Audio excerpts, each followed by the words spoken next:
Morning, good afternoon, good evening, and good afternoon, and welcome to a bit of Space Marine! Just the first one today, not the second one. The reason why I'm playing Space Marine 1 is because I want to do a bit of a recap for the events of the first game in order to get into the events of the second game. I have only played a little bit of it, literally just the prologue mission of the Death Watch. But we'll get into that as this goes on. Before I begin though, just a couple of disclaimers. One, I make these videos for my darling dearest, so who is just getting into Warhammer, so I'm going to be explaining some very basic concepts about Warhammer 40k, and sort of talking about very basic terminology. So if you're a more experienced player or lore keeper, perhaps you might want to look at another series if you're looking into talking about the lore of Space Marine 1. But I'll try and go into things as best I possibly can. And of course, if I do get any lore wrong, please, correct me. Also, as well, if there's any memes that I don't know about, please tell me, because I do love a good Warhammer meme, even though I do sort of really like getting into the guts of the lore. So yeah, I don't really have anything else to disclose. Oh yeah, also as well, if the volume of this Let's Play is a bit low, I do apologise. I am trying to figure out the audio. I did actually manage to record half of the game before, but it didn't really work out all that well because, yeah, it was just, the sound was just drowning out my voice, so that's not good. So we're going to play the campaign. Where do we get to? We got the Whispers of the Dead. That was like chapter 8. But we're going to start on start a new game on normal difficulty. Enemies will do full damage to you and be very aggressive. Expect encounters to be challenging. You will die occasionally. I do like easy mode, to be honest, for games like this, where it's like you can just plow through enemies and feel like a god. But we're going to play it on normal because I think that offers a good enough viewing experience. In the grim darkness of our future, there is only war. That is the tagline of 40k.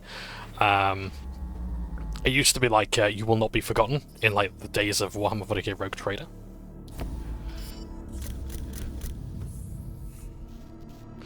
So here we're looking at Forge World Graia.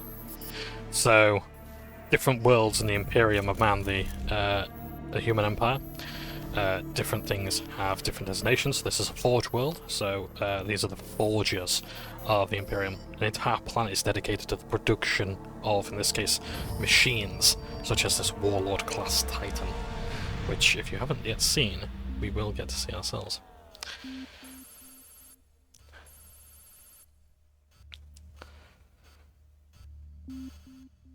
So Exterminatus is basically the entire destruction of the planet. They're saying no, they can't do that because the strategic value is too great. Weaponry.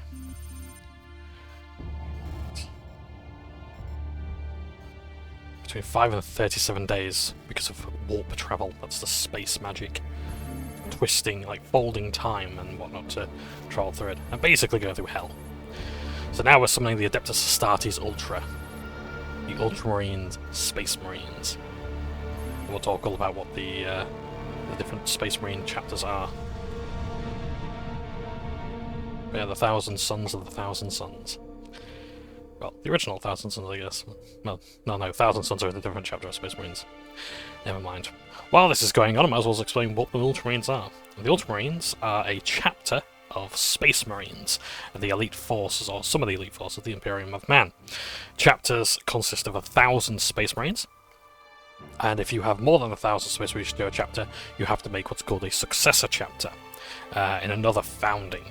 And that's where basically you assign them to another chapter, and this is to make sure there's no civil war, that all the Space Marines can't unite and fight one another like they did in the Horus Heresy. So, we've got our Ultramarines here. So these are 3 of 1,000 Space Marines of the Ultramarines chapter. We'll talk more about the Ultramarines soon. And here we have Captain Titus, voiced by Mark Strong, I believe it is, who plays Mark Strong. He does tend to play the same character every time. The orcs have massacred the Forge World's forces, and they have taken the planetary defense weapon. But he's very good at what he does. Clever of the damned orcs. Keeps us off their backs while they loot the Titan war machines. Brace for evasive maneuvers. Pilot, report. Starboard engine is dead, Sergeant. We are losing altitude. Get the ship to safety. We'll find another way down. Aye, Captain. He's got a very iconic voice. Turning to launch bay. So what he's just equipped now is a jump pack, which helps ascend and descend on the foe like a hammer. This is your plan. We need to get to the surface to take out the gun battery. I think that bloke's done a load of voice acting as well. Sergeant. Not before having a word or two with the orcs. Is that wise, Captain? The Codex Astartes does not support this action. Try to keep up. You're going to hear that a lot. The Codex Astartes doesn't support this action. The Codex Astartes is basically futuristic the sci-fi version of Sun Tzu's The Art of War, which is a manual on how to wage war and prevent war from happening again on the conquered planet. It is a series of several meter-long books or excuse me, codices, and it's basically the field manual of the Space Marines. Not all Space Marine chapters like the Codex Astartes. They find it limits them, but some of them like that it has different tactics in it and all that sort of stuff.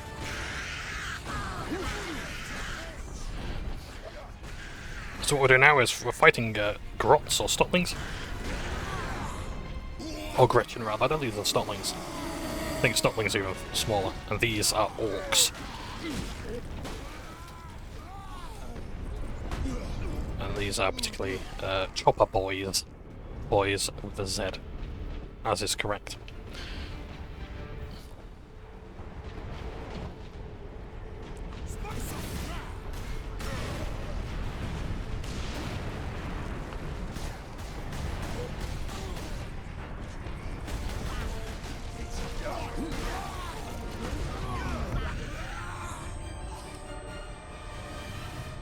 So when we go into like the sort of cinematic kills, we're doing an execution move.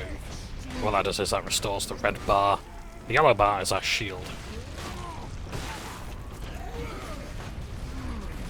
Bear in mind I can still take damage during those kills though, so that's a bit of a pisser. Got a shooter boy there. It is a shooter.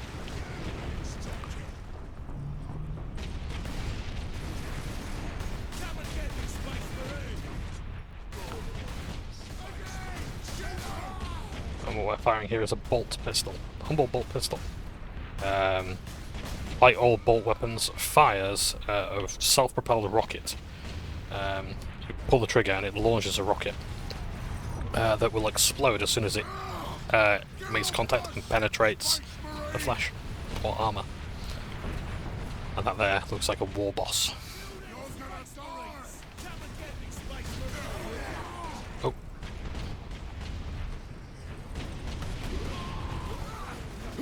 Yeah, so orcs have no qualms about killing their own. Fighting each other is better than no fight at all. In orcoid culture. I say orcoid. Grots, Gretchen, Snotlings, they'd prefer to avoid a fight if possible, as it behooves them to do so. Being rather cowardly creatures. They fear you less than they fear their bosses. Now take this gun here, this orc warship.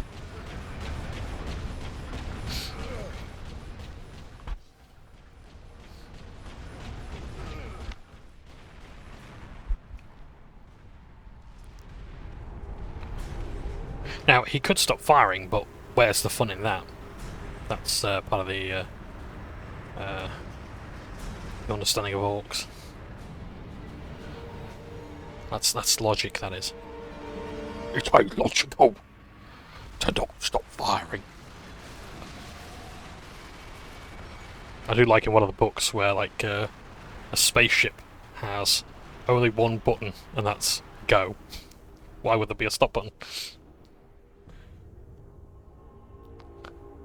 There's like go and go faster. There are no brakes because orcs don't believe in slowing down. Which is very funny. That's from the Infinite the Divine, I believe. which is just a brilliant book. One I strongly recommend. Maybe not as your first Warhammer book if you get into the novels, of which there are many and they're all great, and most of them are great. But yeah, it's still a fun one. Actually, let's take a moment to have a quick talk. So, here... Captain Titus, come in. Damned orcs shot me off course. I've had no word from Leandros, but I'm picking up Vox chatter from Imperial Guard forces on the ground. I scarcely thought any would be left alive, much less still fighting. Heading towards the front lines now. I will meet you there. So, just have a quick look at Captain Titus. Now, you may have noticed on his forehead he's got these studs around here. Those are called service studs, so those determine how many years of service you've done. They're entirely optional for a Space Marine. If they want to have them, they can. Depending on your Space Marine chapter, so for example in the Blood Ravens, it might denote 10 years or 100 years each stud. I could fully believe that Captain Titus has probably been around for about 200 years. But it might well be only 20 years. But yeah, it's one of the many decorations that a Space Marine can have. You also notice as well that on his left pauldron he has the toilet seat there. That's the Ultramarines symbol. So on your left shoulder, most Space Marines will have their chapter's badge. So Blood Ravens will have a raven with the blood symbol. Blood Angels might have the blood drop with some wings. Black Templars that have that Tectonic Cross. I'm trying to think what else, other examples. Space Wolves will have a wolf's head, for example. Also, you'll notice as well that twin-headed eagle is called the Aquila. One head represents the Emperor of Mankind. The other head represents the Adeptus Mechanicus, or the Omnissiah. This was from when the Imperium of Man of Earth and the Tech Priests of Mars united made an alliance, and thus became that. The Tech Priests of Mars consider the God Emperor of Mankind, to be the human avatar of their machine god, the Omnissiah. Under this arm, sometimes you would have different symbols as well. So again, you've got the Ultramarines logo there, you've got the wreath and the skull, just basic decorations. Sometimes, though, a character might have if they have a arrow pointing up, it's a tactical marine. So you're all round just shooty melee boy, just general issue guy. You might have a triangle symbol like that, which denotes heavy weapons. Devastator Marines might have those typically, or it might be an explosive symbol. Or you might have like crossed arrows like that, and that's assault squads. So what you saw there with the jump pack, they might be issued with melee weapons and basically small arms like this, so a bolt pistol and a blade of some sort, or a hammer, or a lightning claws, or whatever. That's sort of changed, I think, since. I'm not sure with the Primaris. I think it's still around the same. Also on this arm as well, you'd probably have your squad number as well in Roman numerals, or some sort of Gothic, like pseudo-Gothic numbering. The rim of the shoulders as well, I think, also denotes what company this Space Marine is in. So Space Marine chapters have 10 companies. I should really do this by moving, I do apologise. I do get into it, believe me. So like, Space Marine companies... Space Marine chapters have 10 companies. I'm just going to turn the volume down so I can hear myself. Space Marines have 10 companies. They have 5 mainline companies and 5 reserve companies, including scouts. When you join the Space Marines and you become a neophyte or a neonate, you'll become a scout. You'll do about 10 years in the Marines as a scout using sniper rifles, shotguns, bolt rifles, and then you'll go on to wear power armor like this. So yeah, but I don't think they have their own symbol for the scouts because they look different enough. Yeah, so the rim around the shoulder there might also denote company colours as well, I think. So for example, I think because he's an Ultramarine and he's got gold, he's of the 2nd company. So that's like the company next to the veterans. First company is like HQ, Command, veterans, who have the best gear and tactics. And there's Titus here, where it's not like the 2nd. Oh, I skipped over that. I do apologise. So, we've got here our bolt gun, which is a fully automatic assault rifle of a sort that has, I think this one was .998 caliber. Yes, the British don't really understand guns, I must admit.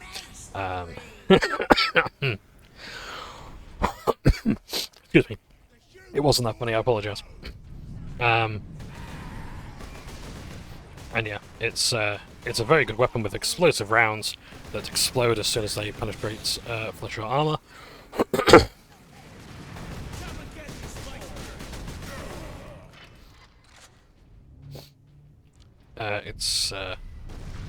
It's magazine fed. It has about, this one has about magazine capacity of 30 rounds. Captain, destroy them!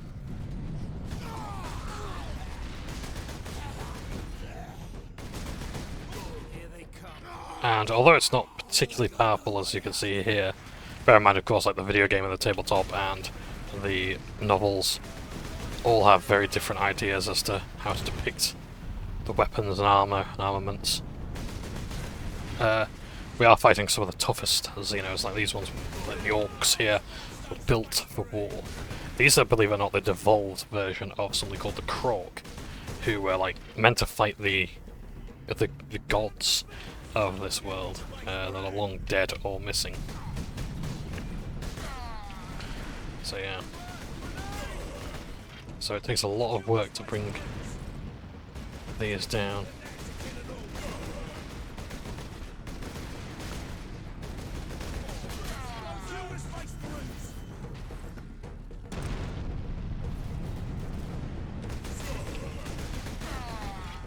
Sometimes as well you'd have on an E-pad squad number or company number just to help to note things.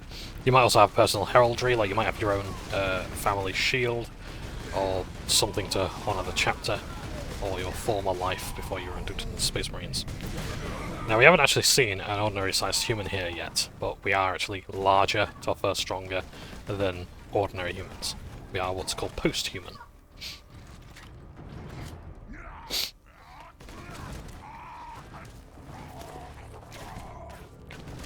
Just excuse me 1 second.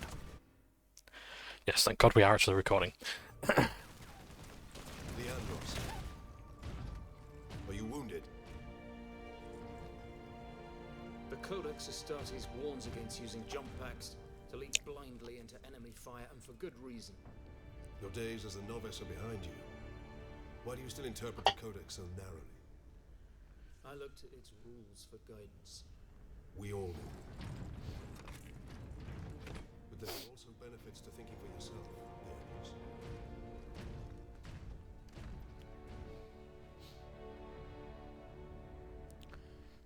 Now, Captain Titus there makes a really good point.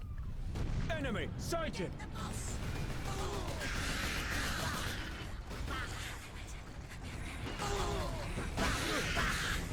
Because Primarch, I guess like where all the Ultramarines get their gene seed from, Primarch Rabut Guilliman, one of the 18 Primarchs, actually says that, you know, the Codex Astartes does not cover every single solution as much as he would like it to, and that... Oh. Sedona's picked up local Imperial Guard communications. They survived under the shadow of that gun. I want to know how. Keep firing! Keep firing!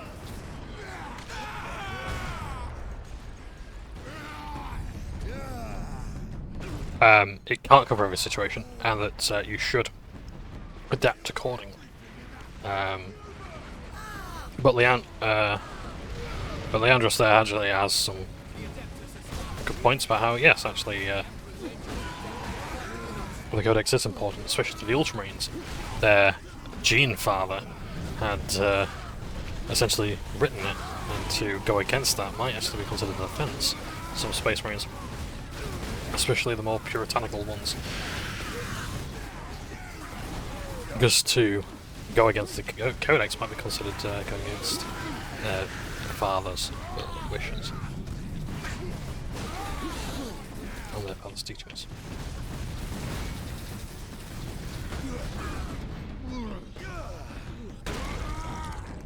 I love the gore effects. Can I just talk about the game a little bit and just say the gore effects are amazing.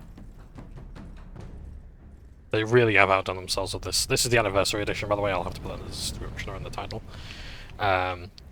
Just to say, yeah, like, this is like the remastered version. I won't lie, I had a lot of fatigue with this game originally because it was another brown military shooter, even though it was Warhammer. I was sort of sick of them at the time, but no, I'm actually really enjoying the game. It's very refreshing. We thought you did. We would be, my lord, if not for the lieutenant. Where will we find this lieutenant? At the front lines. Follow the trench network to the lieutenant's command bunker. Carry on, guardsman. We rendezvous with Sidonus, then we find this lieutenant. We need updated intel on the gun battery. Yeah, so you have a... Through here, my lords. Head out the upper level and continue through the plaza. The bunker is beyond that. These are the Imperial Guard, standard troops.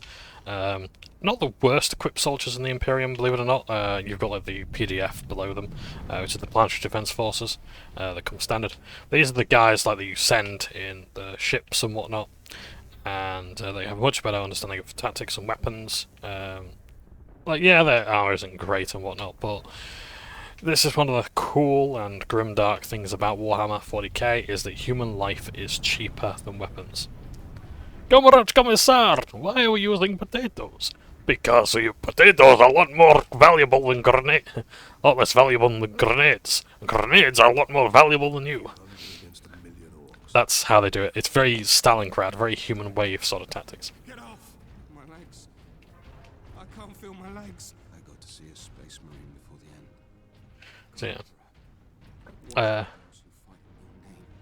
Here he's holding he's petting his las gun.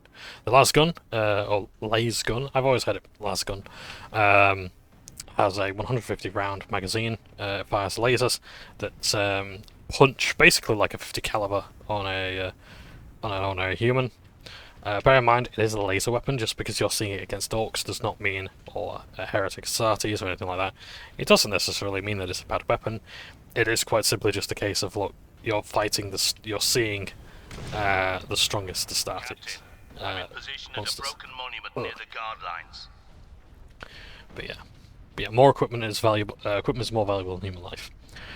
So when you play as the guard in Warhammer 40k, you'll play as the underdogs.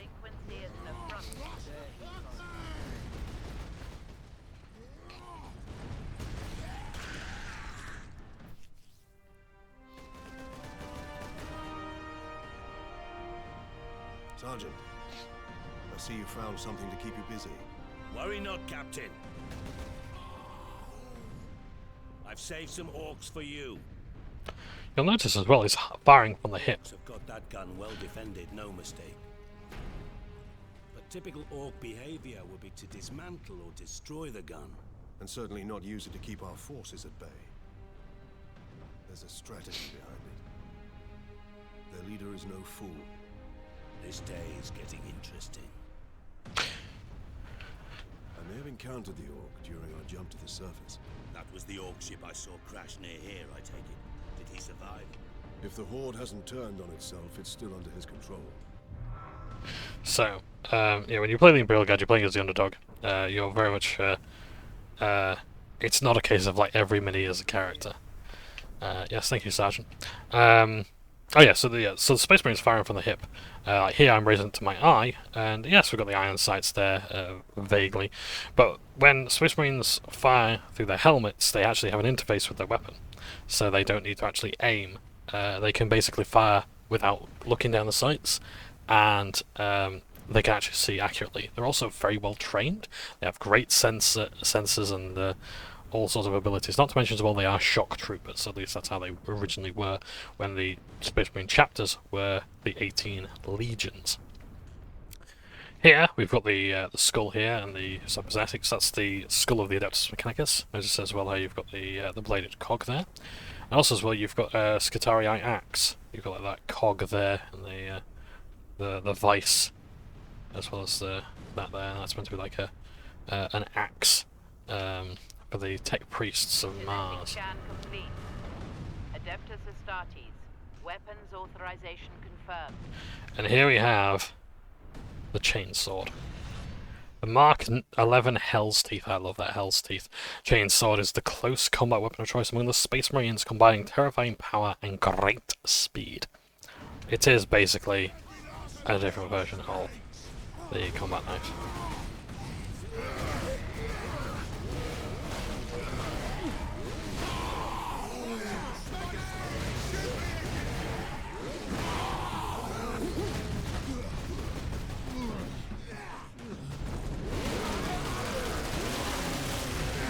The whole idea of it is meant to be that it grinds through flesh and bone and armor, and it's great for sustained melee, because if someone's like got a sword and you've got a chain axe, you can keep trying to wrest it out of control and wrest their control away.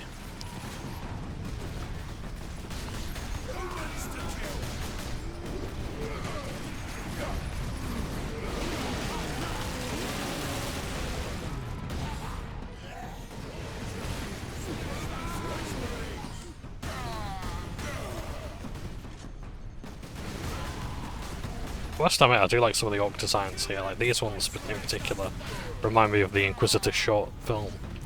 No, not Inquisitor, sorry, Blood for the Blood God short film, which was live action. Which is not the first time that Games Workshop dabbled in live action. They also did it with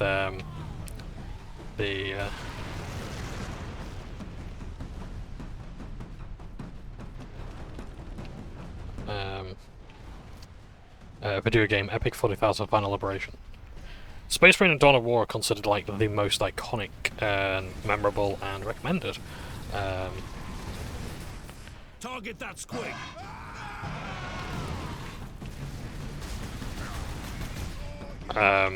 Iconic Warhammer games, and for good reason. Both made by Relic Entertainment. This one. This dev. They also made Dawn of War 3, but don't let that stop you from playing some good Space Marine games. But yeah, but there are other ones. Legacy of Dawn, Herald of Oblivion. It's a text-based choose your own adventure game. That was really good. I think it was by Tin Man Games or Tin Hat Games. I'm not sure. I think it was Tin Man Studios. But yeah, that was really good. You got Space Hulk Deathwing, which is like a first-person game where you takes place on Space Hulk. Probably talk more about that later, maybe not in this part. But yeah, that's where like you're stalking narrow corridors for alien menaces and overwhelming odds. But that was a game that got the this thing's good down pat.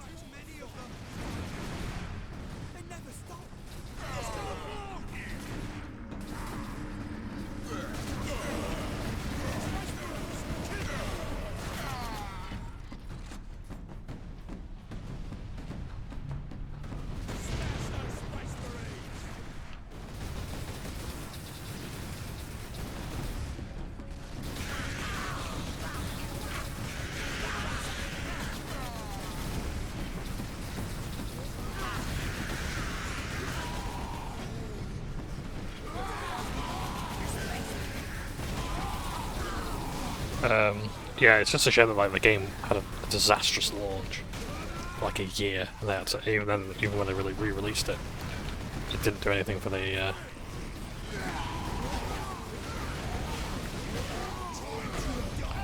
It didn't do anything for the game.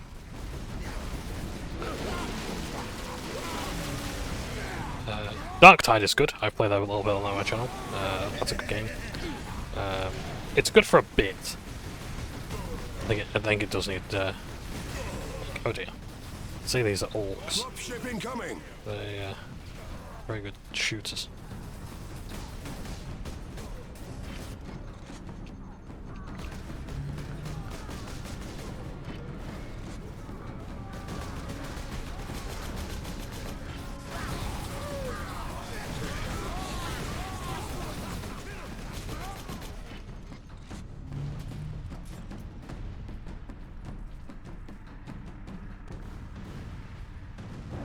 See what they're dropping off now.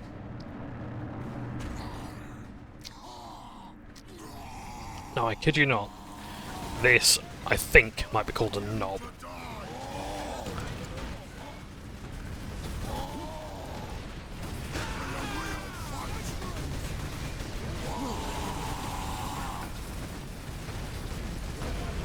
And I think the term comes from the idea that it's actually short for noble. Or like, which is more like elite guys. Inside, but the door is sealed. And yeah, but he's quite strong. We are ultramarines. Open this door. He might just be a better armored guy on a shot. Oh, all of a sudden controls will stop working. Why can't I? Can I melee? Oh, I see. Yes, of course. Yeah, we're in a forced to walk moment. I see. My apologies.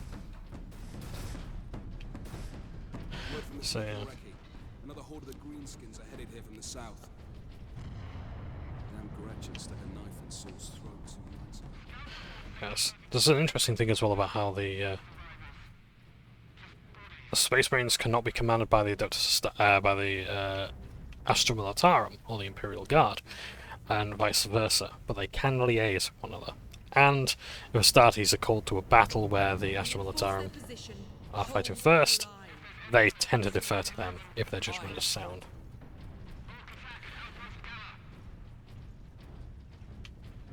Because who's going to argue with someone this size?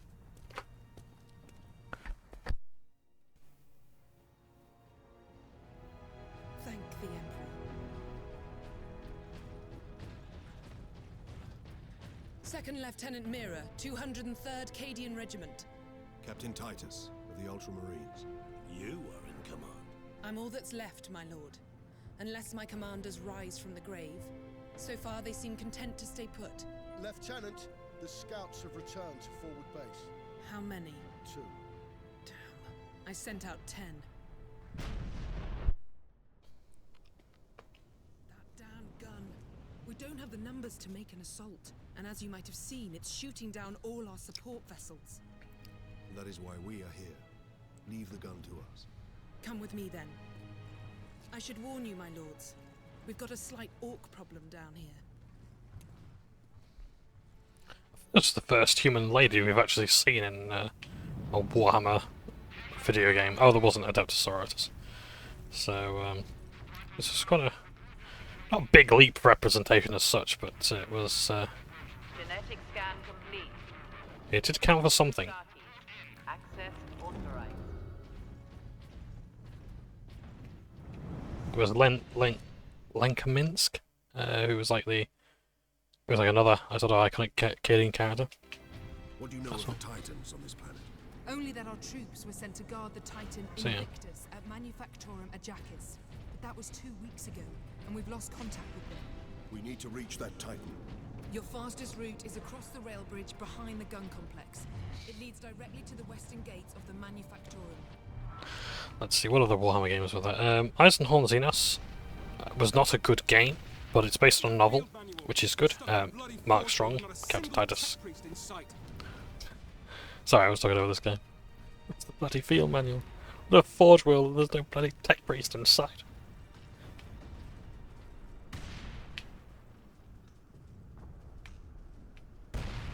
No recoil from that. That's a little bit disappointing, I must admit. But do they want to spend time animating it? Probably not. So yeah, like Eisenhorn Xenos was a really good look at like Imperial architecture. At least intact Imperial architecture. There's not many others besides Space Old Deathwing, this, Dark Tide, and Dawn of War. And again, that's mostly ruined anyway.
Contrary to popular belief, orc weapons are not bad. They can actually be used by humans and Astartes, and they often do. In fact, the White Scars have done it a number of times in books. Orcs are very competent engineers, it's just that their weapons are scrappy. Now, because of the psychic gestalt field, that's the power of belief, that basically the manifestation is a major theme in the game, and it is a thing where if you believe in something enough, and enough people believe in it hard enough, or they do something to bring something into existence, they can basically have it manifest as an avatar. Oh, we're also going to activate Fury mode as well.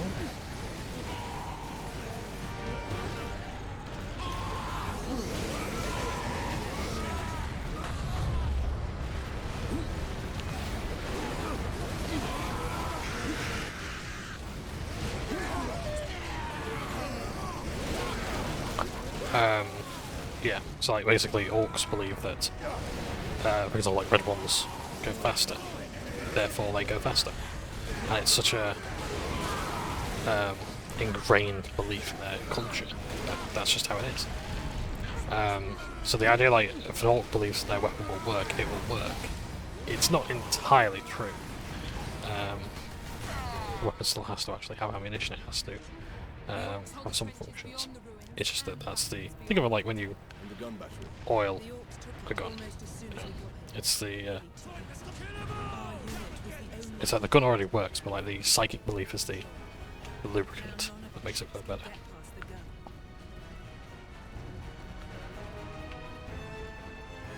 There's skulls everywhere.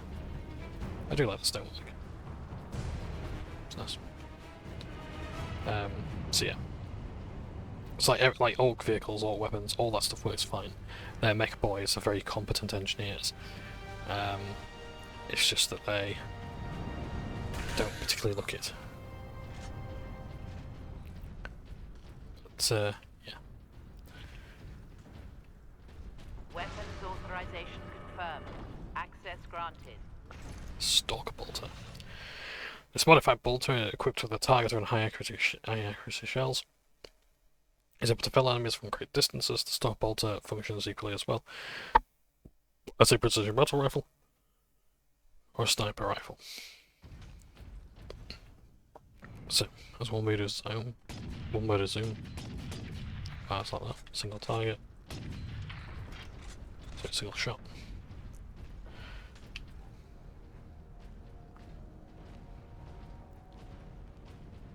That's where the orcs breached the gun battery. We haven't been able to make it inside the wall. There just aren't enough of us. You have survived this long on your own, Lieutenant. You have done well. But you are no longer alone. We will retake the gun. You will get your reinforcements. Not all Space Marines are this compassionate or willing to commend a human, so that probably means a lot. You know, they are called the Emperor's Angels, they're just as mythical. You consider how many hundreds of thousands or millions of worlds the Imperium has control over.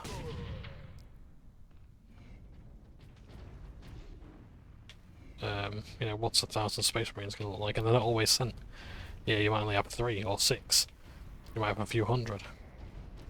You're not going to see them regularly. Orcs on the high ground.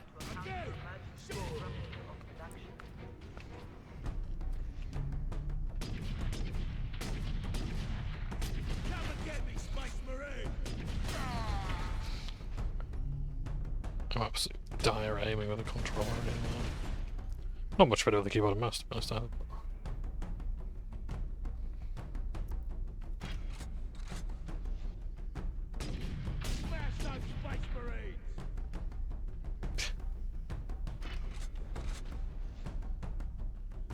Gork and Mork are on his side, it seems. So the orcs have 2 gods, Gork and Mork. One is Gork is the god of cunning brutality, and Mork is the god of brutal cunning. Although the orcs will tend to fight over which is which, and even they don't know.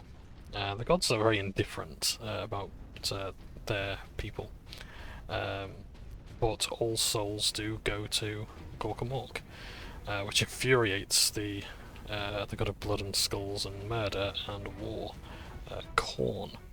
So Khorne is one of the 4 major chaos gods. So we already explained Khorne. You've got Tzeentch, the god of plots and secrets and riddles. You've got Nurgle, the god of disease and stagnation. And you've also got Slaanesh, the god of drugs, sex and rock and roll.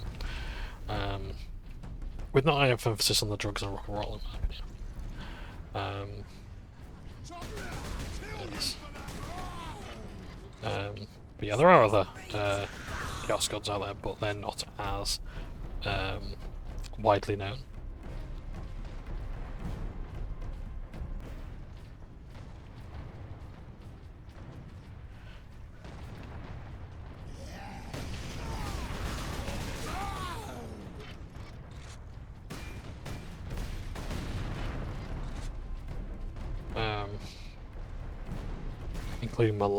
Including Malice. Not Malal. Malal is the copyright that belongs to someone else. Malice, who is like the anti-chaos god. He hates the other chaos gods and denies them their powers. But he's only a minor chaos god, and that irritates him even more.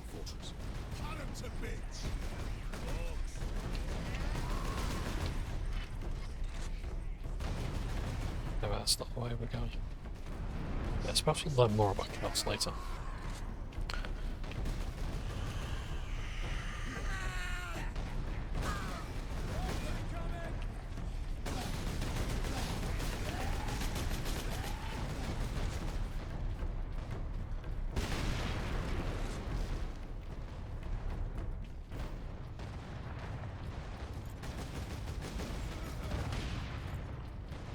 Did it actually work?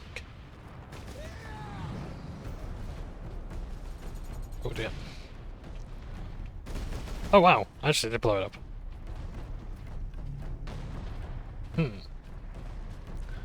Wonder what happens if we just do this. Oh yeah, we can actually shoot it as well.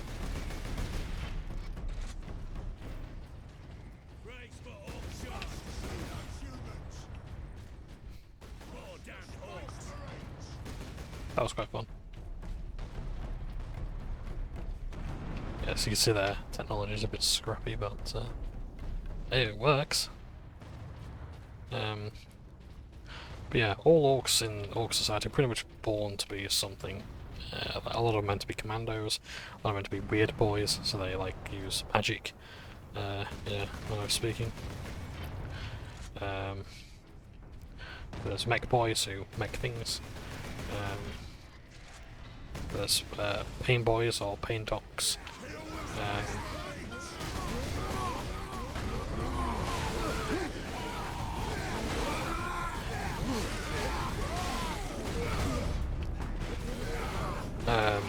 Who are healers, surgeons, and sort of bioexperimentalists.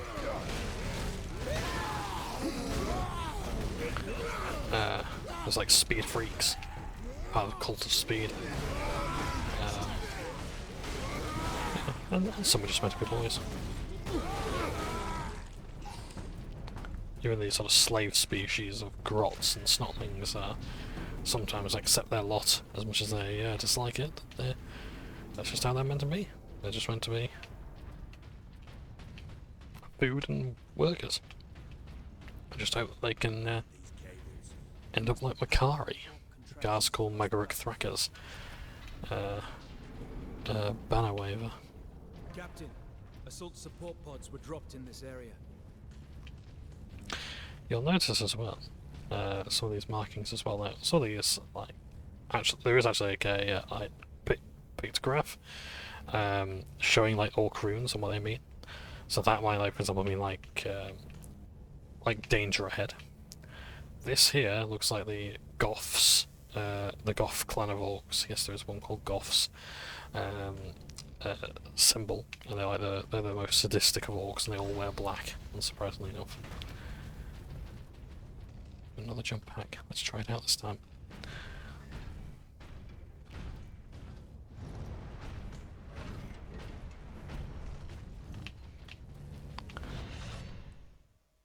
hold to fire the jump pack and while in flight.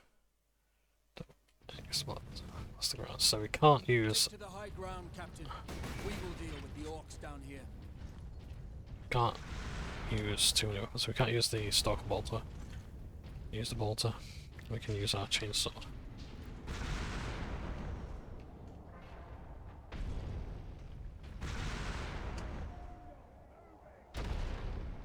Just fly around. See, this I think is what separated a lot of Space Marine moments from other shooter games. These are rocket warriors. Bane of my existence in Cold War.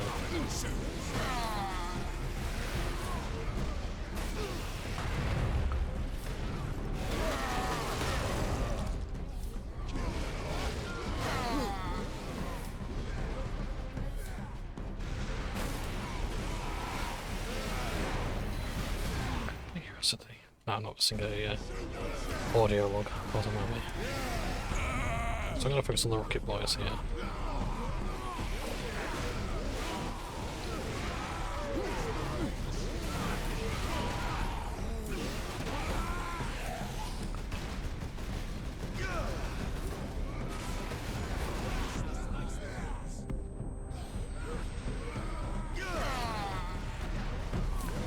So yeah, these moments of verticality are what made this game stand out amongst the Call of Duties and the Gears of Wars and the God of Wars. That's another gal line. Yeah, this game obviously taking some melee combat from.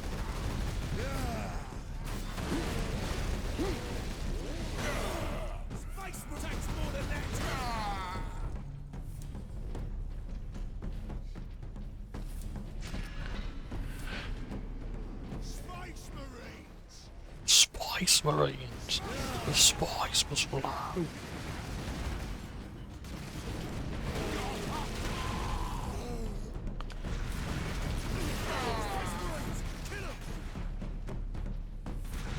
Soundtrack is really nice as well. Warhammer games always do tend to have good soundtracks.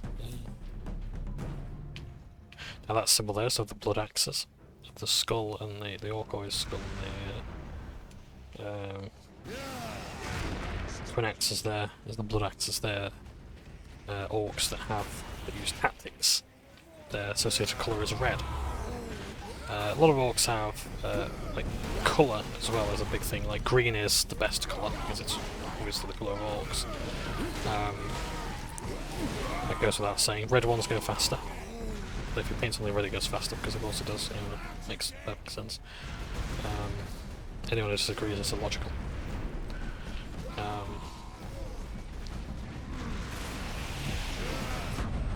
Probably wasn't a good idea going straight to the explosive barrel. Blue is I think the lucky colour. I think yellow is the shooty colour. So if you paint something yellow it does more damage.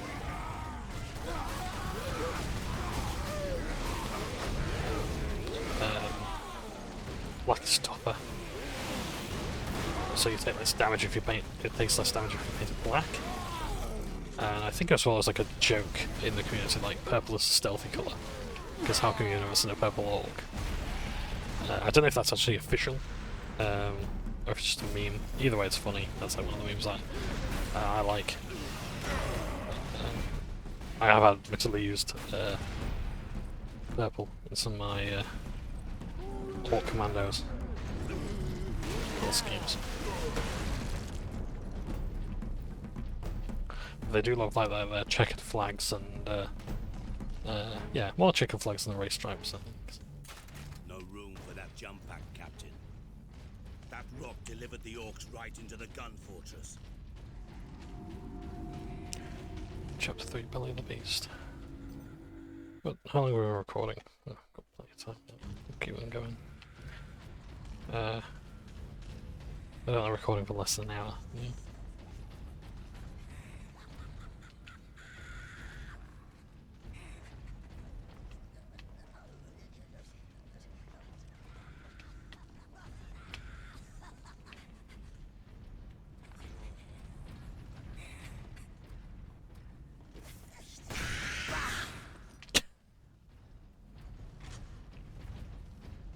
always did wonder where that laughter came from.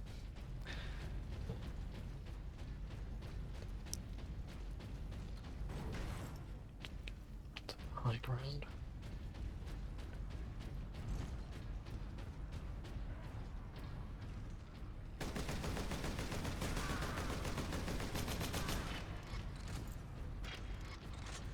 Artillery shell moving into position.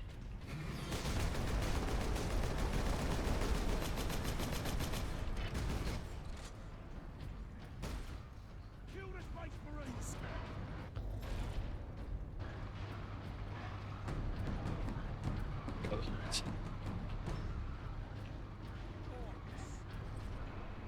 The aesthetics of the game are absolutely gorgeous, I would say.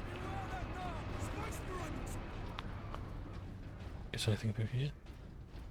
I'm missing any audio logs? Yeah, I'm missing an audio log. Keep clear. So I'm gonna... Oh, there it is. Transmechanic second class Petronius. Entering duty log 31127. Communications console functioning. Normal. Issues of note. 1. I detected a signal that should not have been there. But Transmechanic first class Alaric refused to believe me. This fortress is swarming with orcs. Clearing this place will take days. Those guardsmen cannot survive that long. We find a way to destroy the gun. Space Marine recognized. Access to experimental vengeance launcher granted. A vengeance launcher. That sounds promising. Experimental, you say? The experimental Graia pattern vengeance launcher, so it's made on this planet, is a specialized launcher for magnetized fusion charges which hit walls and enemy armor. So I'll demonstrate. Just the wall like that. I can detonate it like that. Nice and simple. Interesting that they call it experimental. Experimentational weapons are not really allowed in the Imperium of Man. Because of two things. One, humanity peaked with the Emperor, and nothing good can come from anything that comes after the God Emperor of Mankind was mortally wounded by Horus Lupercal during the Horus Heresy. And two, there was also the rise of abominable intelligence, or AI for short. And oh, that's the Mechanicus symbol there in greater detail. So you'll have purity seals, oaths and moments, sort of prayers and whatnot. So yeah, so after abominable intelligence wiped out about a good 90% of humanity, AI was not allowed, among many other things.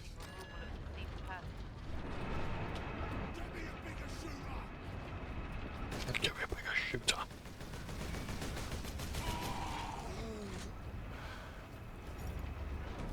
Right, let's show you how this works. Oh dear. Oh dear.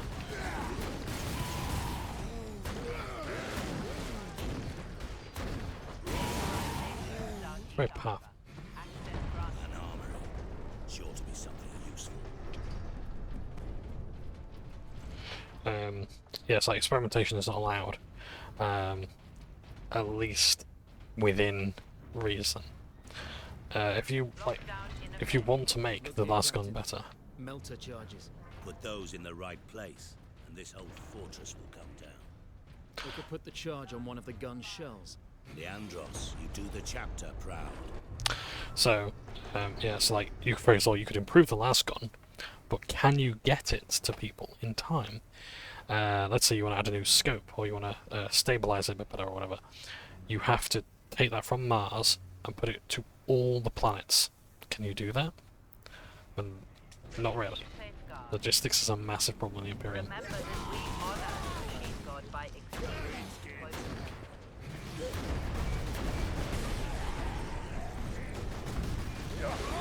Kill them all!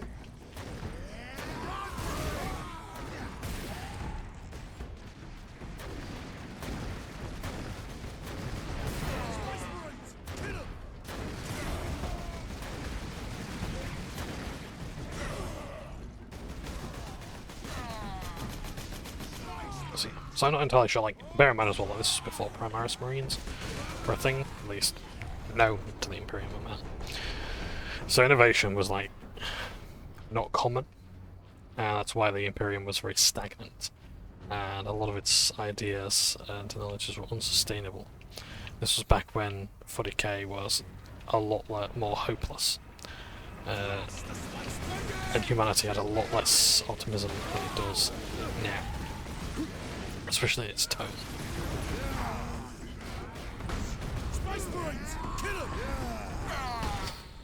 It's nasty. So, yeah. Now, the melt charge. Can we see it on our character? There we can. The melt charge is like, so it's a melter. So MELTA. These are good for like busting open tanks and heavy armor. Basically, just melts through it, as you might imagine. Melter guns vaporize all the liquid in their path, including anything it touches and goes through, essentially vaporizing them and just turning them into steam and well, vapor.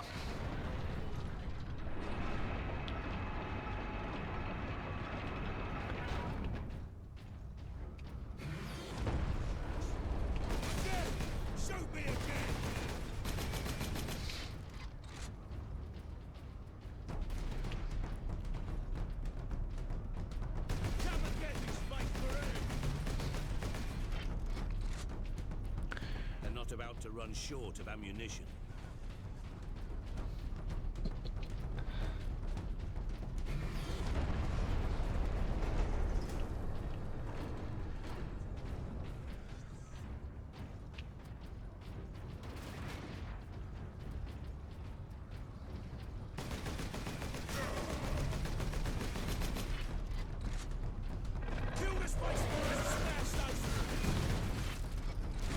So that's a bomb squig. So squigs are like a mixture between pigs and dogs, essentially. Used for cattle, used for mounts, used for food. You can also attach bombs to them. They won't like it, but you can. And yes, they're good shock troops.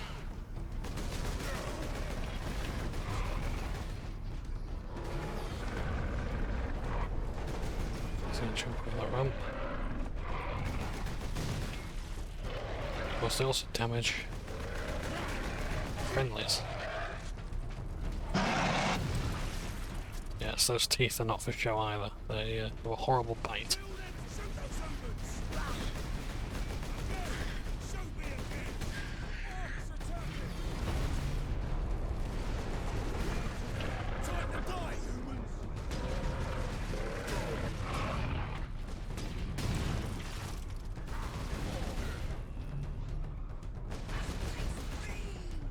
Space Marines!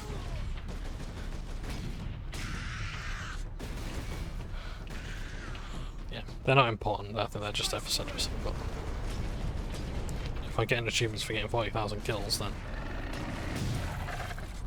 it'd be.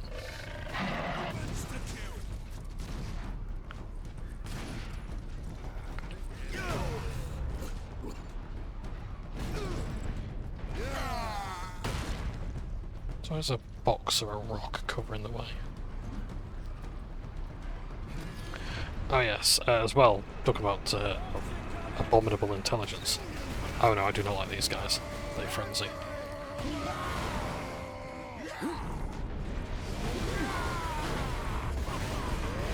Do a lot of damage in melee.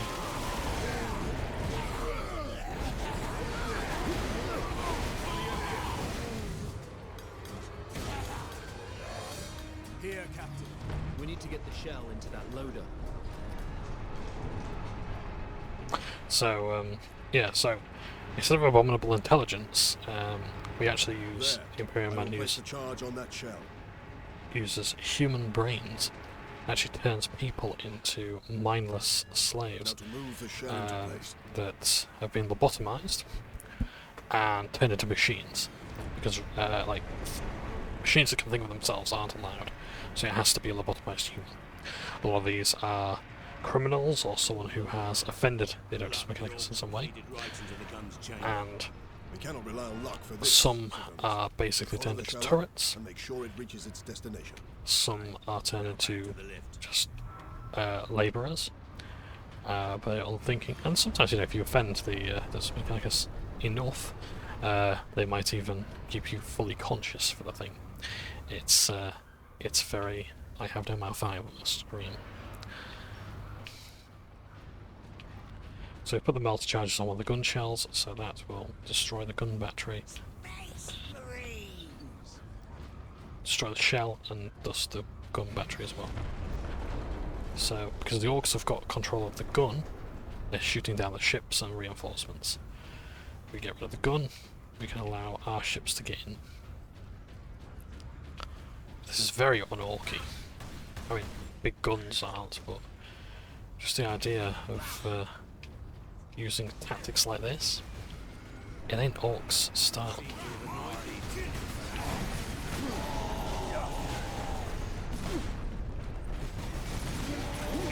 I've got to kill the shooters first.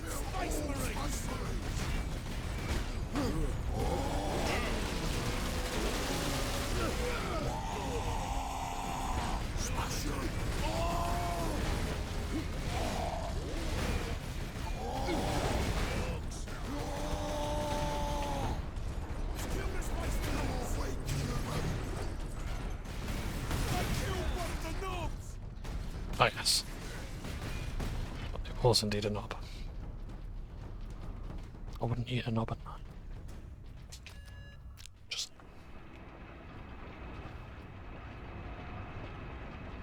Let's see what else is... Clear.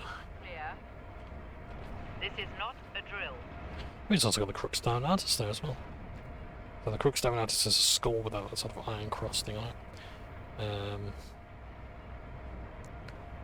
Maybe it actually has the bones behind it though, that's a very Death Watch thing. But we can talk more about that soon. Maybe in part 2. I think we'll just try and get up to the next part and then...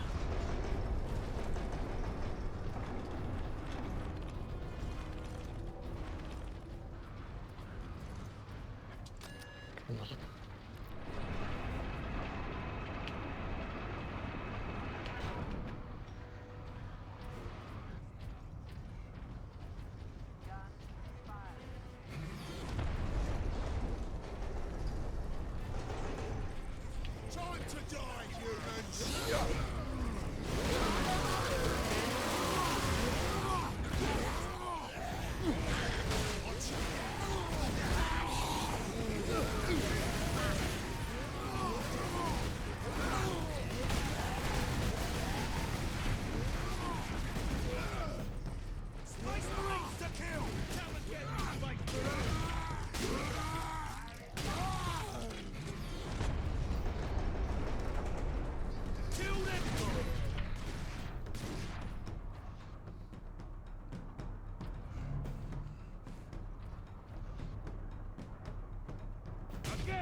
Space Marines!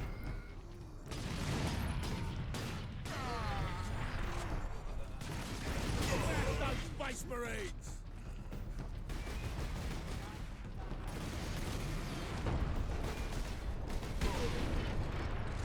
Space Marines! Well, in fact we're missing any audio logs now. Yeah, what if he's just on his own? Got about his health.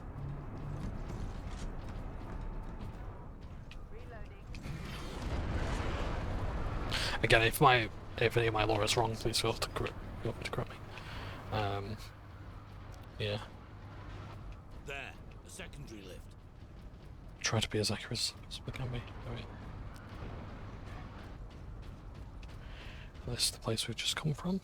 So, because we've opened that and there's nothing there. Yes, lots of Gothic architecture. It is a fascinating. Oh, by the way, through there is a server skull, I believe.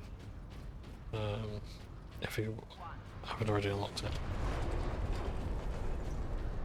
There is, might just be more grenades, I don't know. But yeah, the artist did a really good job with Warhammer.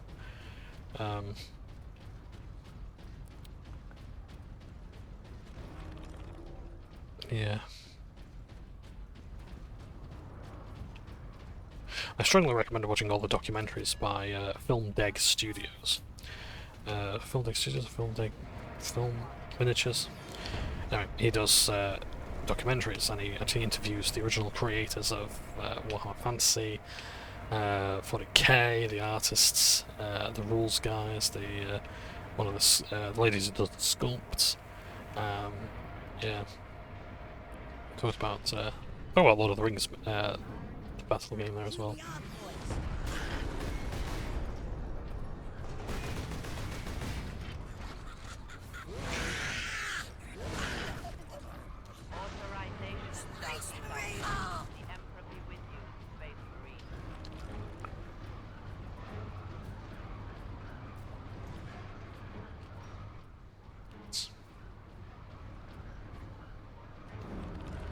Marksman mode for Fury mode. So basically that slows down time.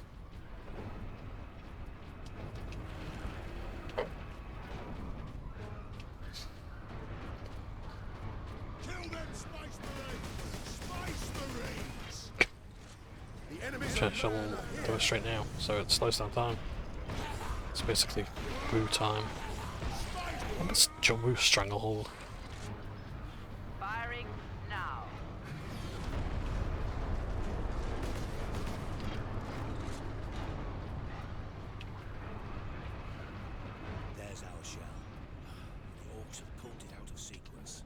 Then we put it back. Leandros, get the shell into that loader. I will cover you. So I can melt the charge.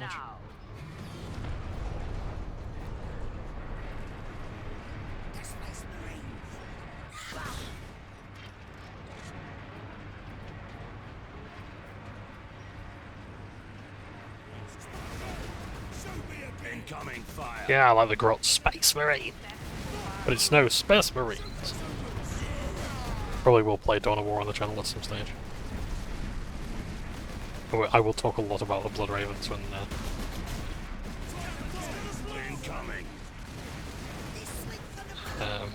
when it comes to Space Marine 2.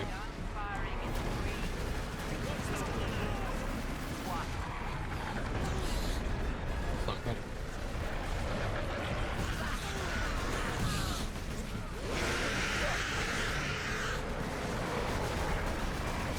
Enemy sighted.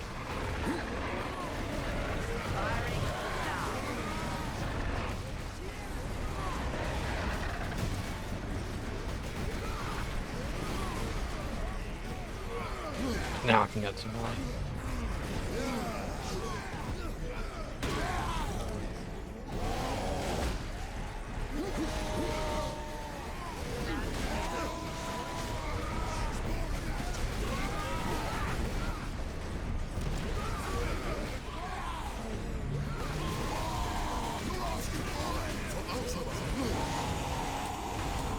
Now I said for Ultramar there, that's the home system of the Ultramarines.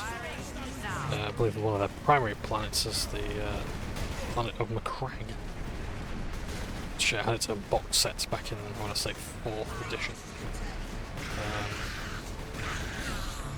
I think it was like the true beginning of like, the Ultramarines being the poster children of the Space Marines, and indeed of Warhammer.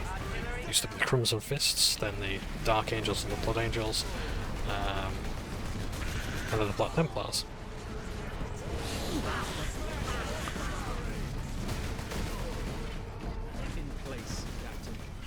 I think we like Battle of Craig, it was Ultramarines.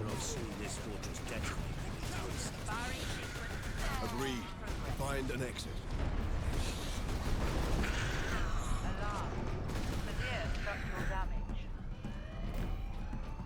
Move on. I think that might just be it for this part. Then we'll do the next part in another video.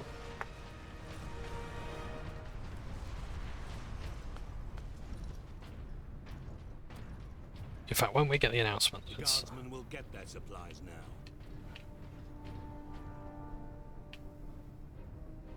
when we get the announcement that we're in a new part.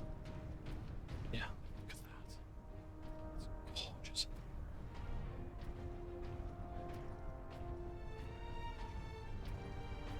See, who said Warhammer had to be all heavy metal constantly?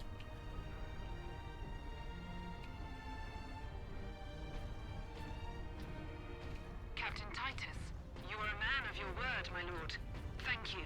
What is your situation, Lieutenant? We're gathering our wounded and are heading to the Andres habitation block to establish an outpost. With the cannon down, our support craft will land there. Very well. My battle brothers and I must secure any operational Warlord-class Titans before the Orcs can loot them. Good luck. And now we have our new chapter announcement. So, I'm going to end it there. But thank you ever so much for watching. Take care. And don't be this orc here.